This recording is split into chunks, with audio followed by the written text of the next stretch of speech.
Hello friends, কেমন আছো সবাই? আশা করছি সবাই ভালো আছো। তৃষান মামি ডেলি ব্লগ চ্যানেলে সবাইকে স্বাগত জানিয়ে আজকে একটা নতুন ব্লগ শুরু করলাম।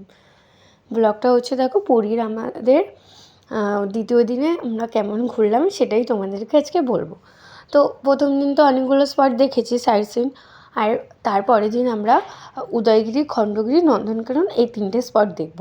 তো এখন আমরা উদয়গিরিতে আছি। তো এত সিঁড়ি উঠতে উঠতে হাঁপিয়ে উঠছি, প্রায় হাঁপিয়ে যাচ্ছি। একটুখানি বসে নিচ্ছি, আবার উঠছি, একটু বসে নিচ্ছি, আবার উঠছি, এই হচ্ছে কাণ্ড। তো আমার বর তো স্মুথলি উঠে যাচ্ছে, কিন্তু আমি স্মুথলি উঠতে পারছি না, কারণ আমার খুব কষ্ট হচ্ছিল। কীভাবে উঠবো স্মুথলি? ও পারে, আমি একদম পারছিলাম না, আমি তো হাঁপিয়েই উঠছিলাম।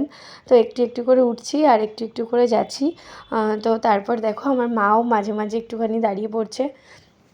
এই জানো তো, পুরীতে যাওয়ার আমার একটাই কারণ, সেটা হচ্ছে আমার ইচ্ছা ছিল আমার দুই মা বাবাকে নিয়ে ঘুরতে যাব কোথাও একটা।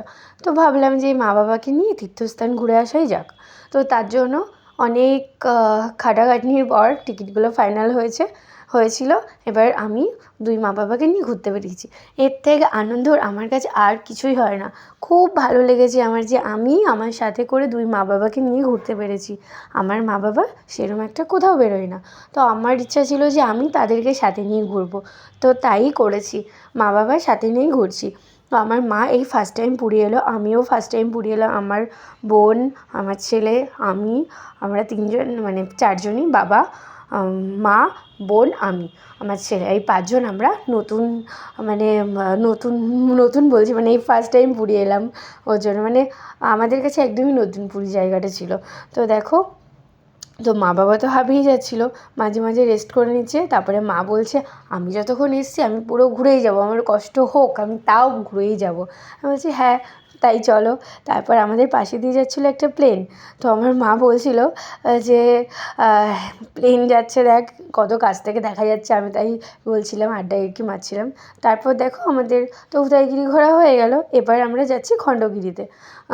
তো দেখো খণ্ডগিরি যে এই ঢালটা ছিল, এত উঠতে কষ্ট হচ্ছিলো, আর নামার সময় মানে কি বলবো, দৌড়াতে দৌড়াতে নেমেছি, নাহলে নামতে পারছিলাম না। তো খুব কষ্ট করে এই যে এই ঢালটা পার করেছি আমরা। এটা হচ্ছে খণ্ডগিরির ঢাল। আর এই যে দেখো খণ্ড খণ্ড করে গুহা, এই গুহার মধ্যে মুনি সেটা থাকতেন। এর মধ্যে নাকি গুহা আছে, অনেক গুপ্ত গুহাও রয়েছে, কিন্তু আমরা সেই গুপ্ত গুহা পর্যন্ত যেতে পারিনি, দেখতেও পাইনি। তো আমাদের হাতে ছিল সময় খুবই কম।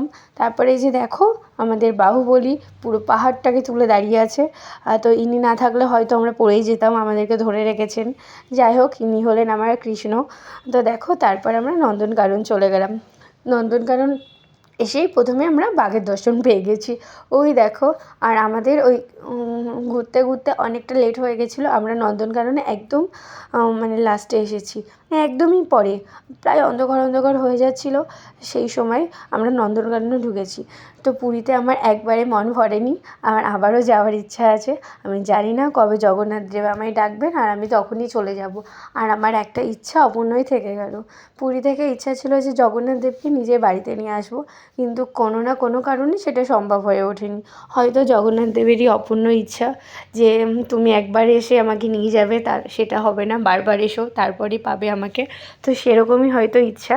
তারপর দেখো নন্দনকাননে তো বাঘ দেখা হয়ে গেল, তারপরে হাতি এটা ওটা টুকটাক দেখেছি। তারপরে এই যে ময়ূরের এখানে এসেছি, তো ময়ূরগুলো দেখছি, বাবানকে দেখাচ্ছি।